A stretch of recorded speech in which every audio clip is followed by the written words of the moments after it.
Rather lads, welcome back to 99 Sport. My name is Cossy. It's the beginning of the year and I have a problem. So, gonna be speaking about DUSAN VLAHOVIC and my problem with DUSAN VLAHOVIC. Why I think he might be a bit of an of a hype, and why I think maybe Arsenal should be going for him, despite that I feel like he's a bit of a hype. So we're gonna be having a guide, gonna be answering a couple of questions because again I think with this kind of videos, it's very important when you have some kind of guide that we really follow. So I put together 7 questions, and you would really get involved in the comment box by answering some of these questions. One is how good are his statistics? We're gonna look at that, and then how does he compare to other strikers? Is he overhyped? What is the real worth? If any club is, especially Arsenal, if we're going to go for him, and then can he succeed in the Premier League? Actually, that was succeed. Not success, but can he succeed in the Premier League? Is he the striker Arsenal need? And finally, why are his agents not picking up Arsenal calls at the moment? So that's what we're going to be looking at in this video, and basically why I called it a problem. We'll be having many videos, entitled "The Problem," my problem. I think it's just too much, and it's just becoming that kind of talk that is bothering. It's absolutely becoming too much. We now know of Arsenal's bids and everything like that, and of course I don't think we're going to speak about the bids and how close the deal is, but I think we're going to talk about the player in person and how he compares to other players that Arsenal won, and basically should Arsenal be going for him? Is the player, is he that man that Arsenal really need at this moment? Make sure to smash a like on the video and subscribe. We are only 20 subscribers away from the first 1,000. I think the first 10,000 subscribers will mean the world, and I will be creating content for for the first 10,000. If you have not subscribed to Cossy's Arsenal podcast, my main channel when it comes to Arsenal content, do subscribe to that channel as well, because here we discuss everything football. We'll be discussing the AFCON very, very soon, which starts today actually. So after the first game, probably we should be doing a review. Right, so let's get to the content, and let's get to those questions and try to answer them really, really truthfully. I think the first one is how good is DUSAN VLAHOVIC, and how good are his statistics? I think there is no question there on how good the statistics are in terms of him being a very, very young player in the Serie A. Scored 33 goals in 2021. I think it's phenomenal. The statistics are unreal. He is an absolute joke when it comes to scoring the goals. Whether he has penalties or things like that, it really doesn't matter for me. I think for a striker, whichever way you want to put it, whichever way you really want to think about it, for a striker, it's the numbers. I mean, it's very different when you're a midfielder, when you are a defender. Maybe the XGs don't matter, maybe the XAs don't matter when you play in those roles very, very far away, in those deeper roles, goalkeeper, defender, and midfielder. But when it comes to a striker, the numbers don't lie, and the numbers really, really matter. And I think all the kind of talk, all the kind of hype, all the kind of interest he's getting as a player is courtesy of his numbers. Because last season, which was which you would call his breakaway season, he was 20. Then not even 21, because this season he's been 20. This season he is 21. So last season, he had a breakaway season where he scored close to 17 goals, in the league. And this season already, he has already managed to score 17 goals in the Italian Serie A. In the calendar year 2021, he has scored 33 goals, 8 goals more than any other player in that period. So you can see why there is a lot of interest, and maybe why his statistics really think you may really think they're really exceptional. Because I think the only player that have managed to do that, Erling Haaland at Red Bull Salzburg, scored very many goals. And I think the numbers of Erling Haaland, when you think about them, I think at Dortmund he's played 76 times.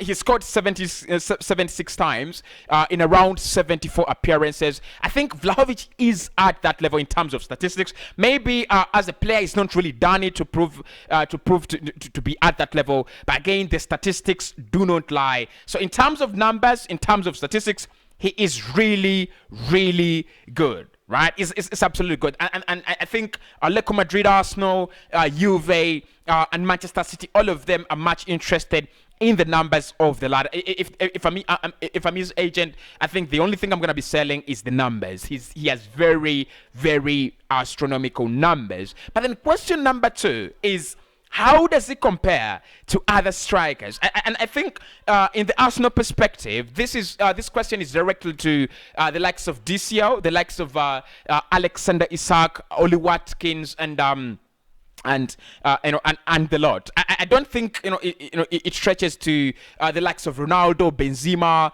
Robert Lewandowski. Many people call him the next Robert Lewandowski, the new Robert Lewandowski. But in terms of the Arsenal context, then you've got to think about how does it compare to other Arsenal targets. Because for me, that is what really matters. And I think why many Arsenal fans, including I myself, are really blinded is there is no other Arsenal target in terms of a striker that has managed to record those numbers. There is no other player. If you look at Isak, managed 17 goals this last season. This season has only scored 4.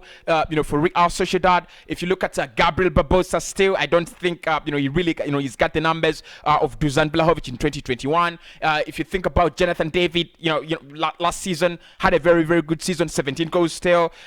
Massively lower than that of Dusan VLAHOVIc.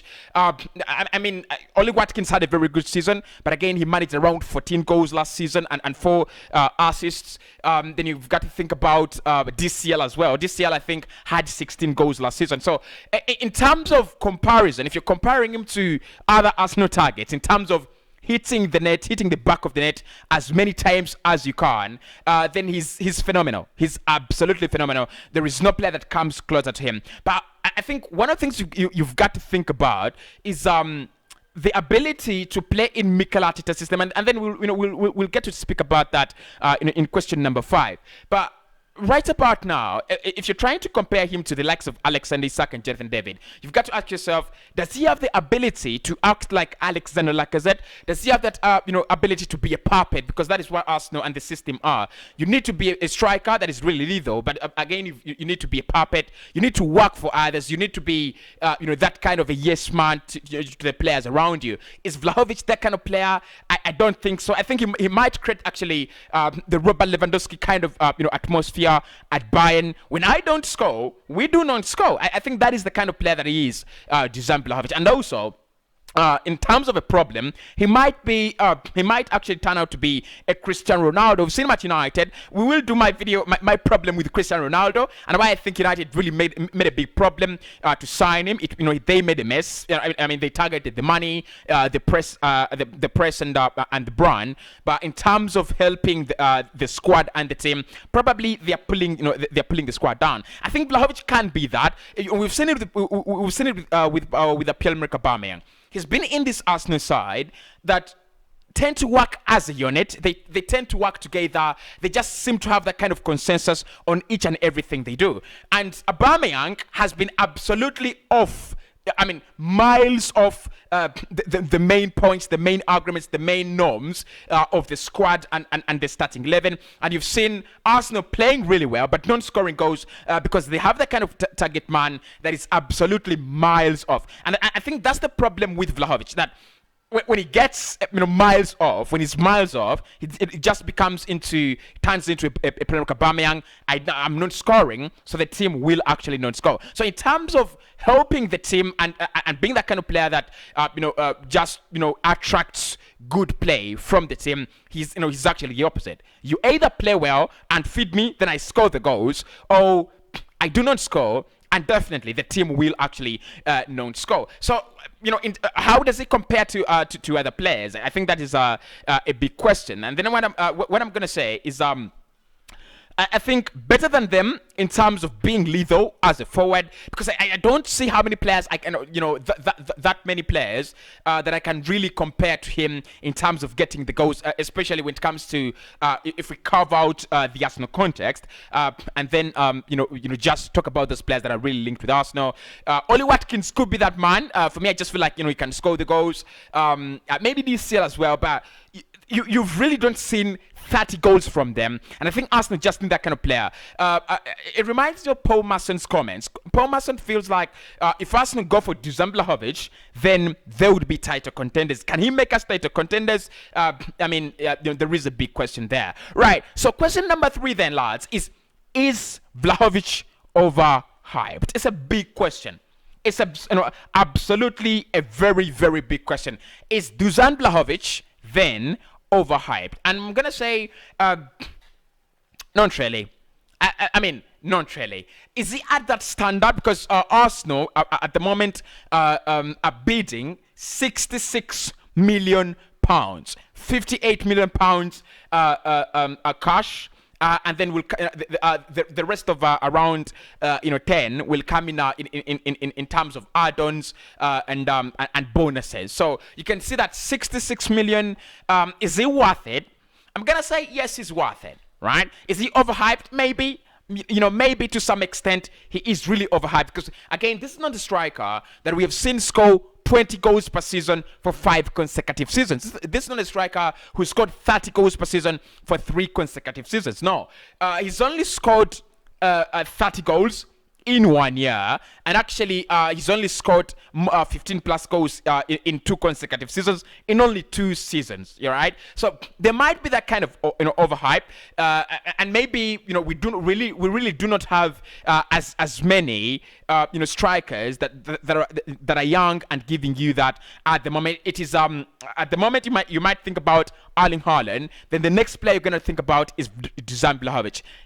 Strikers, players that have those, crazy numbers. So is he overhyped? Maybe to some extent, but to a bigger extent, no. He's got the numbers. He's strong.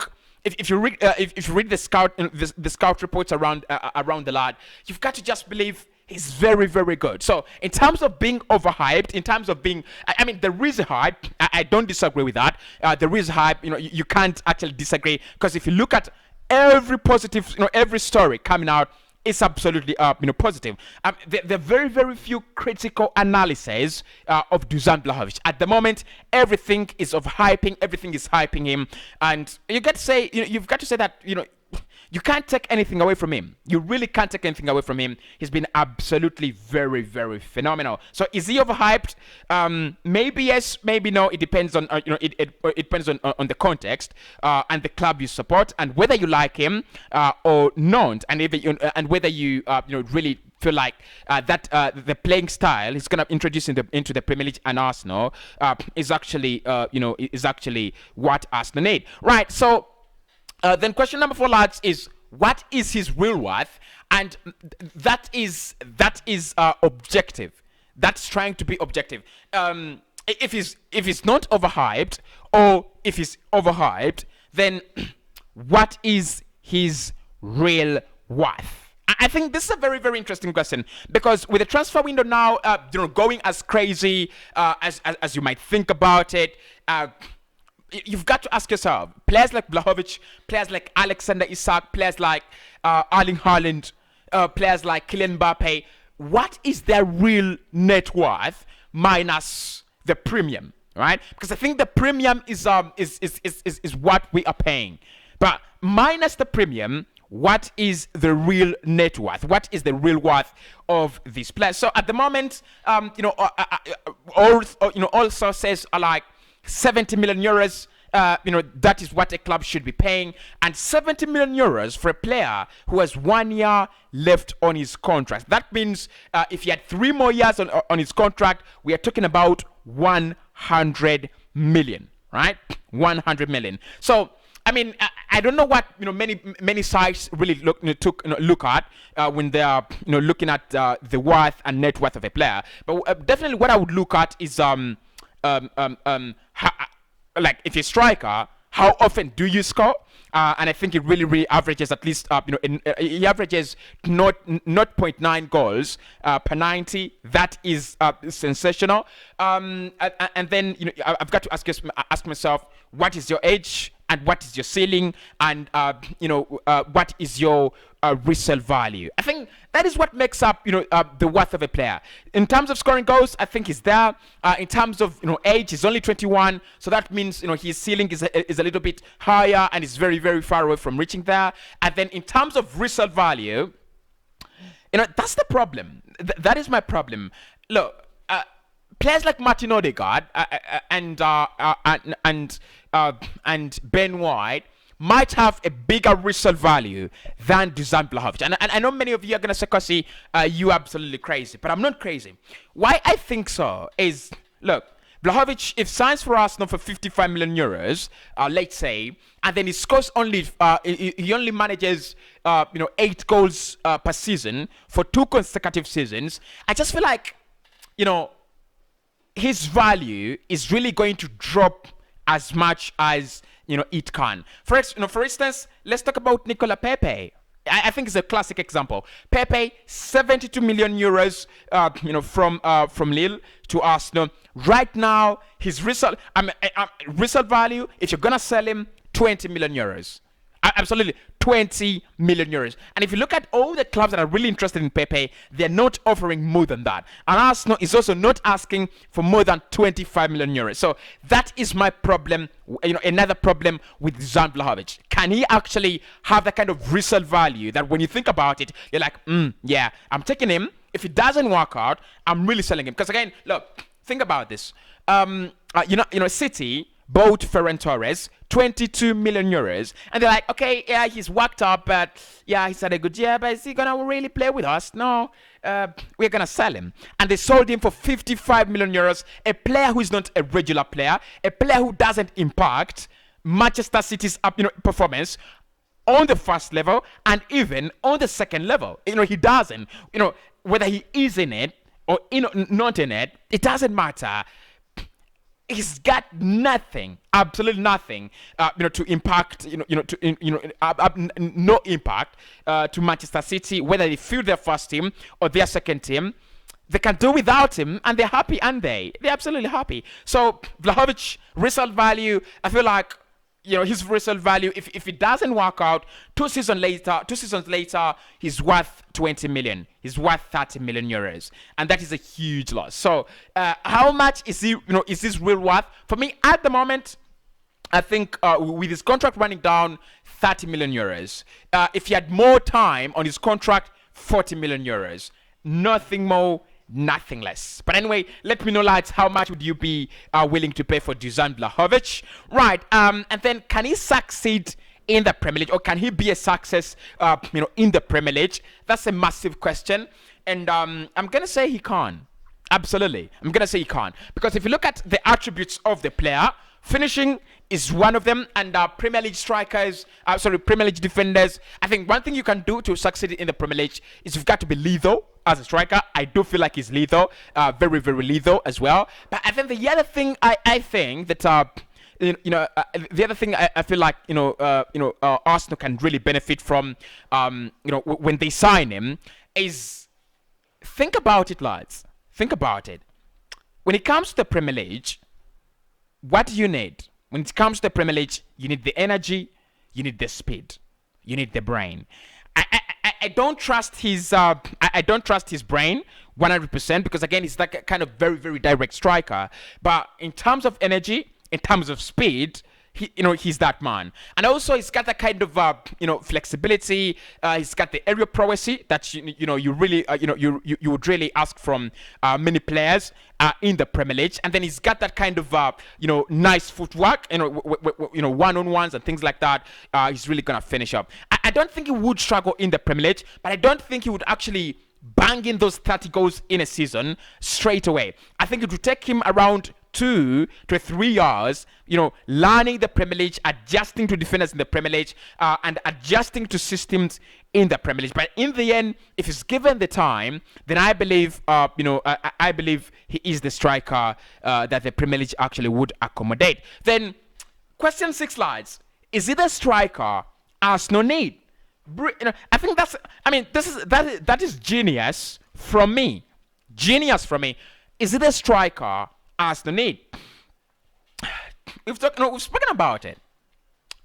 He is a striker that is a elite talisman.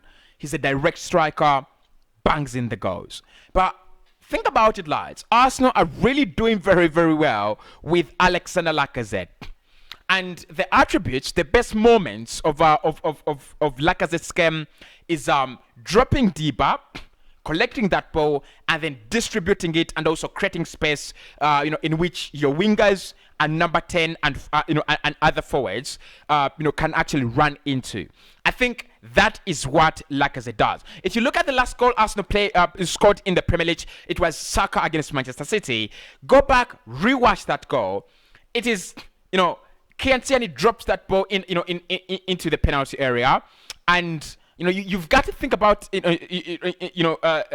got to think about it instinctively. If he's Aubameyang, he's trying to meet that ball, but instinctively Lacazette is trying to avoid that ball. It is coming into a goal scoring position, but then he's trying to avoid that ball, and in the process of trying to avoid that ball, he's distracting, he's actually confusing the Manchester City backline, and Saka just moves, I think, 2 or 3 steps faster than Nathan Ake, and then taps that ball easily into the back of the net. I think that is what Lacazette does, and you've got to say Lacazette is really holding the Arsenal forward line very, very well. So you've got to think, you've got to ask yourself, do they play better with Lacazette, or do they play better with Aubameyang? Honestly, we play better with Alexander Lacazette. So VLAHOVIC, could he be the player that Arsenal need? I think he is the player Arsenal need, because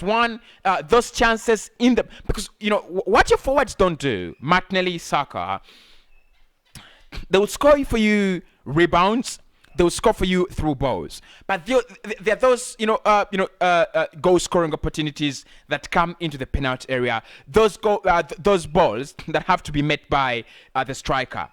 Crosses from Kiantiani, crosses from Bukayo Saka, and through balls, direct through balls from Martin Odegaard. Those balls have to meet this striker, and most of the time you can't meet an Arsenal striker in that position because he's not there. Lacazette is always not there. So I think that's the beauty with Pierre-Emerick Aubameyang. That is what he provides Arsenal with: a man to target, a man who's always there. And believe me, there are those games where you're going to need a target man, right? There are those games where you're really going to need to do with a player who's just a number 9. And probably VLAHOVIC. Arsenal create a lot, at the moment. They just need someone to finish off these chances. VLAHOVIC, could he be the man? Yes, but in terms of Mikel Arteta's style of play, then it's questionable. It's absolutely questionable because they don't need a selfish striker. They need a selfless puppet. So then you can answer that question for you for yourselves, lads, whether he is the striker Arsenal need. And finally, why his agents are not picking up? That is a very, very big question. Mikel has already come out and confirmed it's a player who needs who needs a lot of convincing won't be playing with Arsenal Football Club. So then the question is, why are his agents not picking up Arsenal calls, and yet Arsenal is not giving up on a player who is supposedly not interested in the move? I'm gonna say one thing there is they're targeting big money. They're playing high to get. They're targeting big money. They know at the end of the season, he's going to be one of the few valuable, the very few valuable, articles of strikers that are available with alongside Erling Haaland. And if Arsenal do not, just forget about all this talk of a project and things like that. If Arsenal don't give them the money they want, they know in the summer, many rich clubs, many big clubs are going to be hunting for the signature of a striker, and maybe they want to capitalize on that, get bigger sign-on fees, and get bigger salaries and big wages. So, guys, on those questions there, you can actually decide whether Arsenal need Dusan VLAHOVIC. But I think I've just summarized my first problem of the year. Ronaldo is next, probably, and I think I do have my a little problems with the likes of Timo Werner, and a couple of and a couple of problems. But I think we've just summarized VLAHOVIC, how good he is, his net worth. If you've watched this video, make sure you smash a like on it and try to let me know what exactly do Arsenal need in a striker. Is it VLAHOVIC, or is it Alexander Isak, or any other kind of striker that you actually might think about? Smash a like on the video, subscribe. Right, let me speak to you right in the next one.